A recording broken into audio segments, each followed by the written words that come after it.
नमस्कार। आज का मुद्दा में आप सभी का स्वागत है। मैं हूं दीपक मेरठवाल। प्रोग्राम में मेरे साथ रहेंगे एसबीसी न्यूज के news head Pratap Rao. Programme में हम हमेशा बात करते हैं उन मुद्दों की जो कि सामयिक होने के साथ ही आम जनता से जुड़े हैं।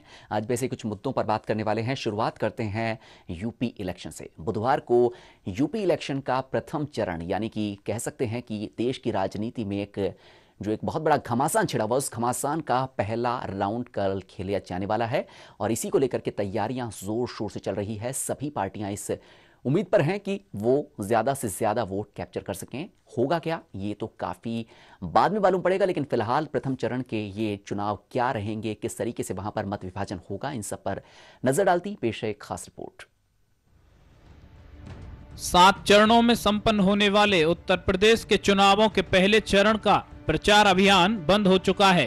पहले चरण में 10 जिलों की 55 विधानसभा सीटों के लिए बुधवार को मतदान होगा, जिसमें बाराबंकी, सीतापुरा, फैजाबाद, सरासवती, अंबेडकर नगर, गोंडा, बलरामपुर, बहराइच, बस्ती और सिद्धार्थ नगर शामिल हैं। जिन 55 सीटों पर पहले चरण में मतदान हो रहा है, उनमें से 30 बसपा, 18 सपा, 4 भाजपा और 3 कांग्रेस के कब्जे में हैं। पहले चरण की इस प्रक्रिया में 867 प्रत्याशियों की किस्मत दांव पर लगी हुई है। कुल मतदाताओं की संख्या करीब 1.70 करोड़ है।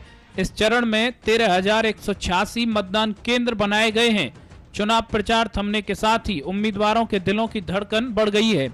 नेता और उम्मीदवार अब यह समीकरण बनाने में लगे हुए हैं कि मतदाताओं को घर से निकालकर पोलिंग बूथ तक कैसे लाया जाए। पहले चरण में बसपा के 4 मंत्रियों, केंद्र सरकार में मंत्री बेनी प्रसाद वर्मा के बेटे राकेश वर्मा तथा सपा की ओर से पूर्व विधानसभा अध्यक्ष माता प्रसाद पांडे जैसे दिग्गजों की प्रतिष्ठा दांव पर लगी हुई है।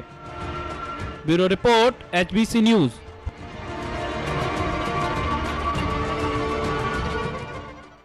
यूपी का घमासान छिड़ने को है और जो प्रथम चरण है, पहला दौर है, ये सभी के लिए एक तरीके से एक परीक्षा की घड़ी है।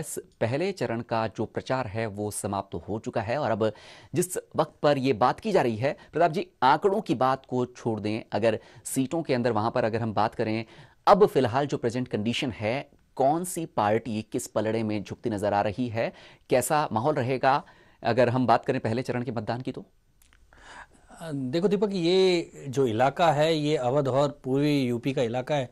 उन इलाकों में कहा जाता है कि जातिवाद चरम सीमा पर है, क्योंकि यहाँ की मुख्य तौर पे जातियाँ मानी जाती हैं कि कुर्मी, शेड्यूल कास्ट और जो बाकी पिछड़ी जातियाँ हैं, उन जातियों के इक्वेशंस बहुत ही इम्पॉर्टेंट हैं। यहाँ ठाकुर और ब्राह्मण वोट भी बड़ी तादाद में है। कुल मिलाकर यहाँ जो घमासान देखने को मिलेगा वो मुख्य तौर पे बसपा, कांग्रेस और बीजेपी के बीच में होगा, क्योंकि मुलायम सिंह की पार्टी सपा का वो प्रभावी स्थल नहीं है। लेकिन सबसे बड़ी बात यह है कि दीपक, जिस तरह से यहाँ का जातिवादी जो समीकरण है वो गड्ढमड्ढ हो गया है, पिछले चुनाव के ही ट्रेंड पे नजर नहीं आ रहा है, तो इसलिए ये कह सकना कि कौन सी पार्टी आगे निकल जाएगी, कौन पीछे छूट जाएगी, ये कहना अभी बहुत ही साफ तौर पे नजर नहीं आ रहा। और साफ साफ नहीं है क्योंकि पिछली बार इस इलाके में बसपा को बहुत ही बड़ा समर्थन मिला था, क्योंकि यहाँ अनुसूचित जाति और ब्राह्मण